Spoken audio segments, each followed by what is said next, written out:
Alright, y'all, this is the first episode. It's weird hearing my own voice. It's crazy. It's the first episode of the Roll Podcast, and me and my homeboy Chris are starting. This episode is basically just going to be giving our rundown of why we want to start the podcast, what being on the road for us means, and just kind of like our journey to the point of us getting here. And so, whoever's watching this first episode, we appreciate y'all. Hop on the road with us. Yes, sir. Alright, so I'm going to start with my name. My name is Chris. I'm from Inglewood, California. Basically born and raised here. You gangbang? Of course not, bro. But, you know what I'm saying? Growing up in LA it was rough to start, but eventually my dad got us out of that situation. So, props to him, you know. Another thing, you know, it's not always safe out here. So if you are from LA, you know what I'm talking about. It can get crazy. But growing up, I went to a bunch of different schools. I went to a school called Leekwood in Carson. And then I ended up staying at this school in Inglewood called Today's Fresh Start. I met a lot of my boys that I'm cool with now from there. Today's Fresh Start? Today's Fresh Start charter school. That is the corniest. That is the corniest name. They said we all know. They said we know all y'all bad kids. They said bring all y'all little bad kids here. We gonna give these niggas a fresh start, dog. I swear the slogan was something like the next day is like a new start or something like that. So if you got in trouble, they'd be like, don't worry, the next day is a new start. I was like, fresh start. I was like, bro. That shit only in LA. They think everybody a bad kid. But so yeah, I've been pretty big all my life. I played football in elementary. I started in 3rd grade. I was a guy, you know. I was all conference in the Snoop League, and then that was from like 3rd to 6th grade. And then I ended up getting in trouble, and I wasn't able to play no more. So that's where all the problems started. 6th grade. Can you just tell them that one football story you told me, bro? So I was playing, and me and one of the opposing teammates, he had our face mask got locked up, and so I thought he was like trying to do the most and was grabbing my face mask. So eventually, I ended up getting him off me, and he was on the floor, and then I kicked him in his head. And he was screaming, and they kicked me out the game. So, you know, I don't have anger problems or anything. It was just couldn't let him bitch me. You know? Yeah. So in 6th grade. I was still kind of big for my age, but I wasn't as big as I had gotten. That's when, you know what I'm saying, I started liking girls, and I started getting my feelings hurt. Like, for example, this one girl, I ain't gonna say her name, but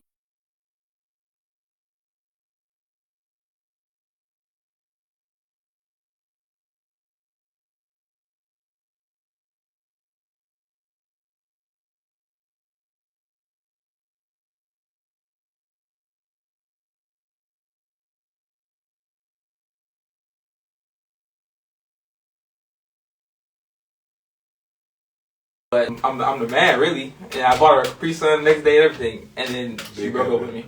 That's a big pimping right there. That's crazy. And then didn't stop there. Same thing happened in middle school and in high school. So that's in middle school. That's when I started to get big. I was like 180 in 7th grade.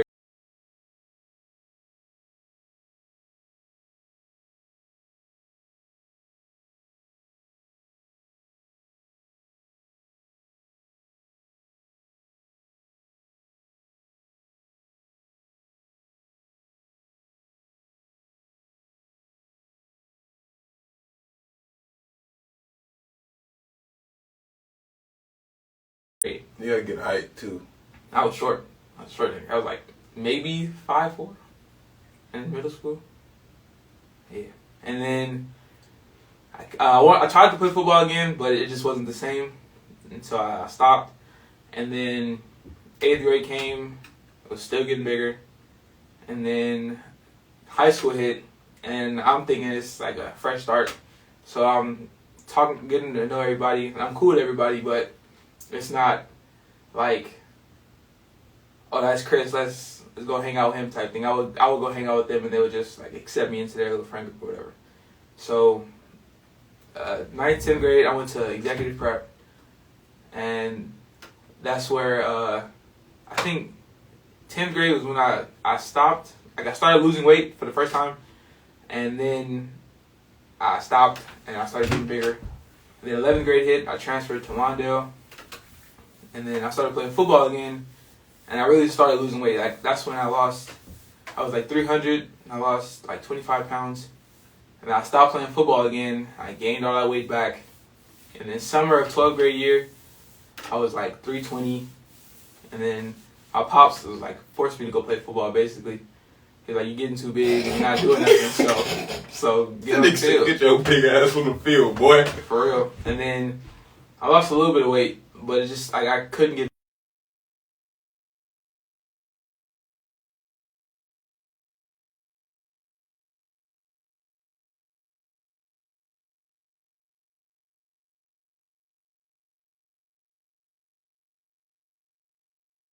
back. At least the girls at Lawndale, that's what they saw me as, like this fat nigga. I mean, you know, I was a fat nigga, but they saw me as I wasn't appealing to them basically. It's not even just not appealing. I feel like people gotta understand, like when you a fat nigga, bro, it's like you got two options, nigga, and it's never fucking. It's nigga, you can be funny or you can be my friend, but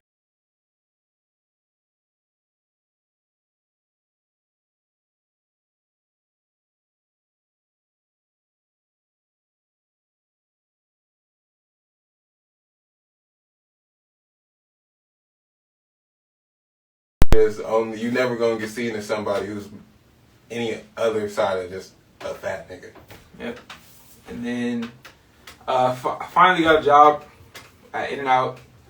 I got my first job, and then I met my ex, and then I thought I was doing good. You know, I got my first girlfriend.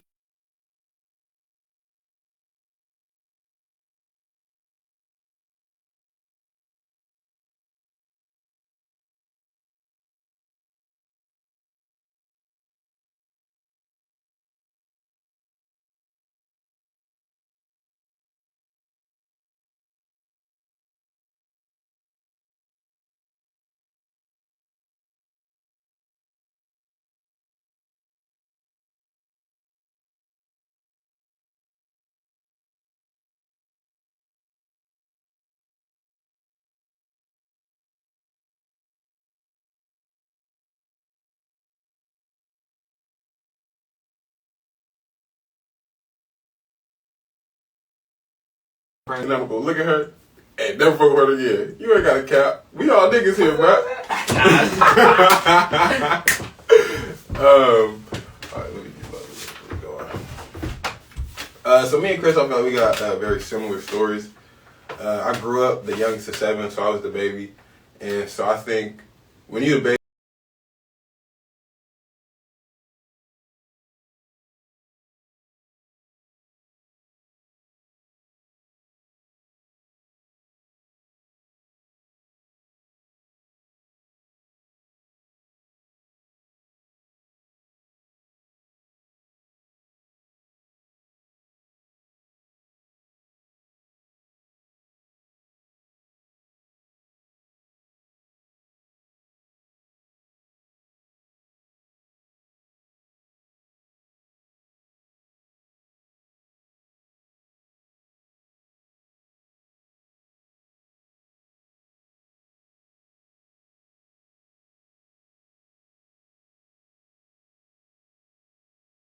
You know, you kind of feel like your mom always treating you like you a rock star. Like, you know, you the only nigga alive. Like, I thought I was dummy lit.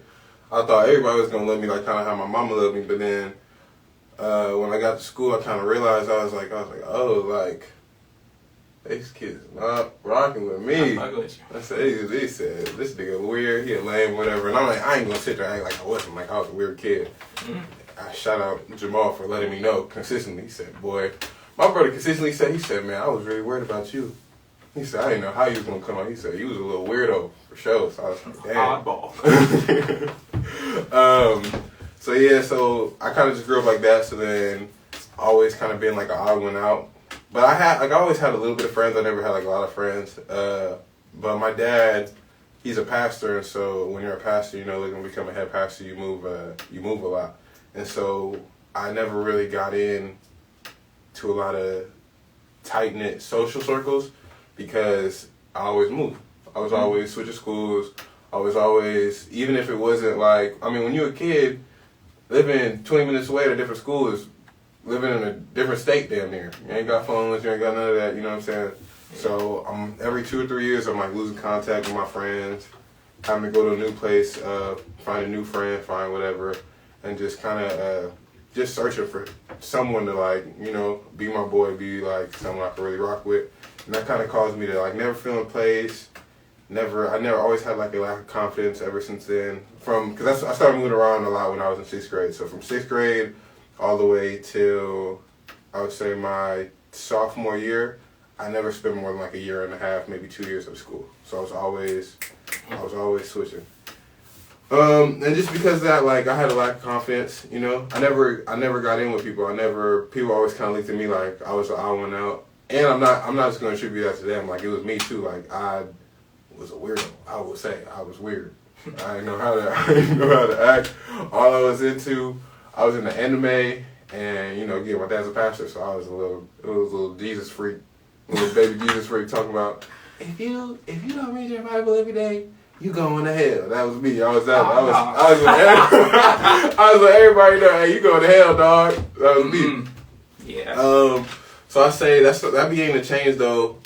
Let me talk about high school too, because in high school, I was, I've always been an athlete, so I always played basketball. That's kind of how I got most of my friends. But even on my high school team, it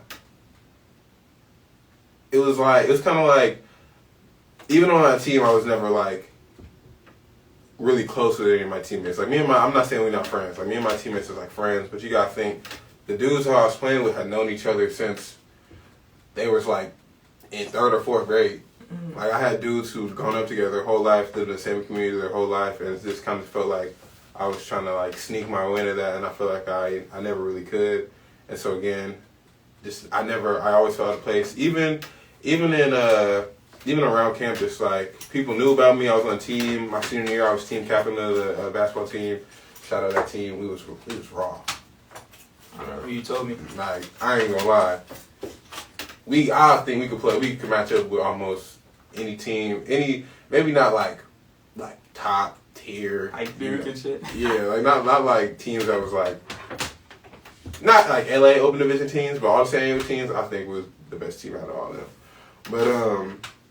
But even then, like I was the captain of that team, but nobody knows captain on campus, which is like a shitty feeling. Like my homeboy Cody was a captain too. We were co-captains, but like on the team. You could ask most of the dudes, like, I was the one who spoke up the most. I was the one who, like, led practices. I called teams meetings and all that. But around campus, like, people didn't know me, so they never associated me with that type of, like, leadership or whatever. And so then that kind of all changed when I was 18, 19. I moved back to LA for a summer after getting my heart broken. And you already know how that goes. That set a little fire under you. And so, moved back to LA for a summer. Just kind of kicked it, try to get my idea ready, get my whole life together for what I was going to do in college. I had a couple of D2 offers, but I really felt like I was a D1 player out of high school, and so I went to a community college. And so when I went there, I was dead broke. Like I had $1,000 to my name, and I still had to pay rent. I was living outside of my homeboy house. I had my beat up Tacoma truck. Pickup. The little pickup truck. And so, you know, I was just basically doing my thing like that. And finally, when school started, I moved in with my teammates. And it was my first time being around dudes who I felt were like their authentic selves always, but still really cool. Like, I feel like a lot of dudes, they kind of like put on to get around people. But it was my first time being around dudes who was like, these niggas was always themselves. And I was like, man, like, that shit dope, bro. Like, they're really just being themselves. Like, they really just being who they are, true to their own character. And, you know, people is fucking with it, and if people don't fuck with it, they don't care. So I kind of started trying to emulate that. That's also when I started. I apply half the nigga you see today, nigga, is because of that nigga the baby. I used to bang that nigga shit. I used to hear that nigga talk and be like, man, like this nigga is 5'2", talking like he's 6'6", and I was like, man, like he just got that confidence that like people are drawn to, and I was like, that's what I need to start having. So like slowly and surely, like I started working on that every day. Like I tell myself, I used to be really negative. But I started telling myself like, why can't I be that guy? Why can't I be the dude when I walk into a place, people be like, oh, who is that? Or he dressed really good, or people are just like, even when girls approach me and shit, like I was like, why can't I be that? I used to tell myself that every day, and I started working. I used to be so we'll kind of go past that whole freshman year because I would say that was fully a learning experience. I was still making mistakes. I got played by, this is story time for later, but I got played by like 3 different girls in 1 year. It was crazy. Like I was super mega ultra simp, crazy. Couldn't give no advice to nobody about nothing. I was a little dummy. But then I moved back to LA when I'm 19, and I kind of fell into a little depression because I tore my patella tendon. I had to stop playing basketball for a while, and I was working. That's when I met Chris. I was working at In-N-Out, and I got to the biggest weight I've ever been. I think I got all the way up to maybe like 315. Like I was 315. I was a big old dude, and I was like, you know, it's time for me to start losing weight. Like I don't like the way I'm living. I don't like being this person. And so then I started losing weight.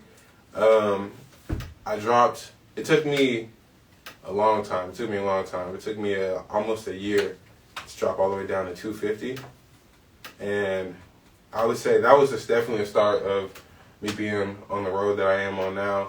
It showed me the changes I experienced from just losing all that weight, and the confidence I gained showed me like the person I could really be.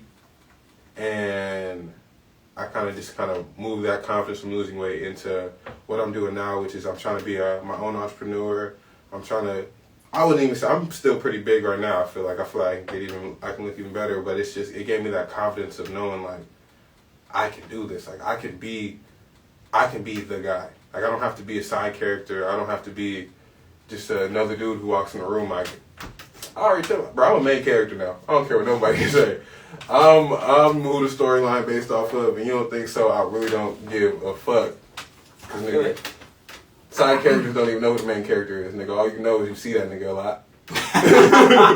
You know what I'm saying? Yeah.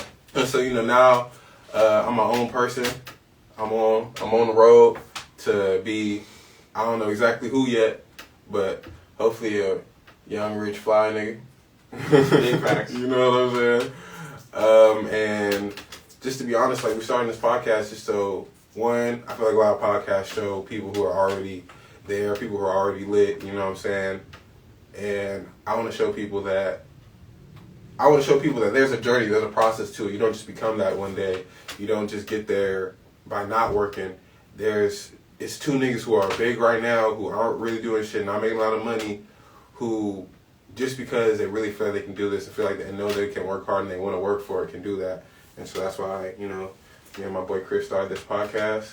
And today, that's just our little intro, just so y'all get a little background of, you know, who he is, what our story are, and just so you get an idea of like what the rest of the shows are kind of based off on. A lot of our ideas are based off on.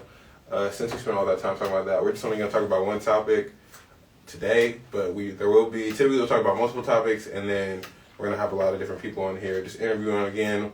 We're going to mix it in with people our age and then also older people, just so people can learn different things, see different goals they might not see they can reach yet, and then so people can just put you on knowledge of paths to avoid or paths to take to get to the success levels that you want to get to. But today our first topic is just going to be our personal little weight loss journey. So, you know, we'll start it off again with Chris. How did you stop being such a fat fuck? So my biggest I ever got was, I want to say 340, I think, was the biggest. Goddamn. Yeah. And the fact that I still had a girlfriend at the time, it really blew my mind. Like now that I'm thinking about it, it blows me. But personality. I mean, I'm saying like I'm gonna just put it to the air now. I'm telling you, once this weight is gone, none of you niggas are safe. I'm taking all your hopes. It's just that simple. But except for our fans, y'all safe. Of course. But it started when I got my heart broken, like bad for the first time. That was when I started hitting the gym and really like locking in, especially because like I saw one of my friends, Austin. He was bigger than me. No, bro. I'm sorry, Austin. If you ever watch this, do not bring that nigga up. Cause yeah, he lost weight. That nigga look like a saggy piece of shit.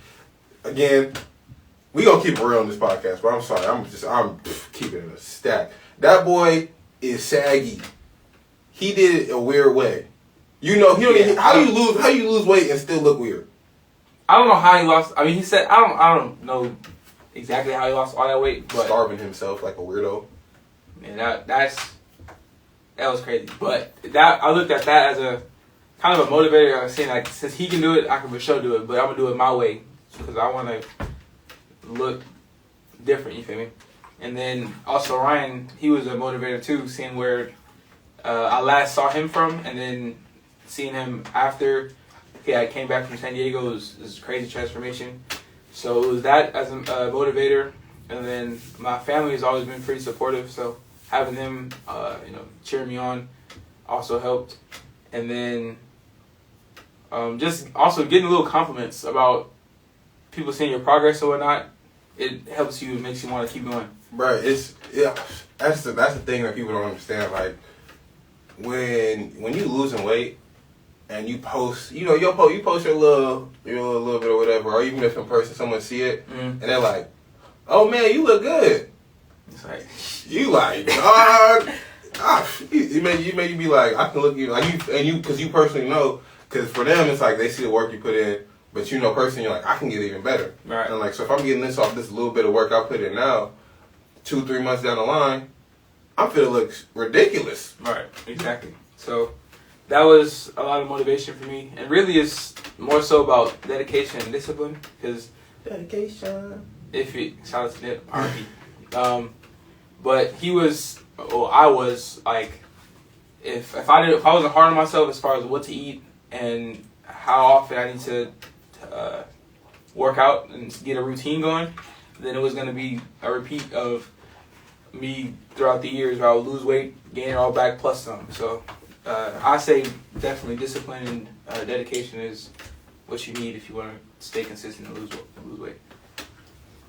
And I always tell people, bro, when I lost all my weight, I think it's people don't want to lose weight the way I lost weight, because I say I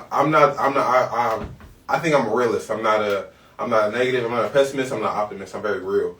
And so I used to really look at myself every day and tell myself, like, you're fat. Like, you're fat. It's your fault you're fat. And the only way to not be fat is if you work on not being fat. And so I think that was my major drive. And then this is kind of embarrassing, because someone found this out. I had a list of every single girl who like curved me while I was big, or I felt curved me because I was big. I had a list. It wasn't a super long list. You know, some Joe shit. I'm not gonna. Do not compare me to that boy.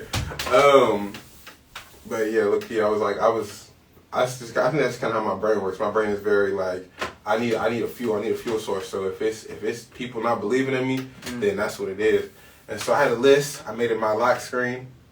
Had like 15 names on there, and I was like every day. I said, these people really didn't want to, because it was always the, you're really cool. Like, like I would really like fuck with you, but I'm just not like into you like that. Like, you're like my brother, or like oh my god. I remember when this girl she told me. I remember when she told me this. I thought it was the dumbest thing I've ever heard in my whole entire life.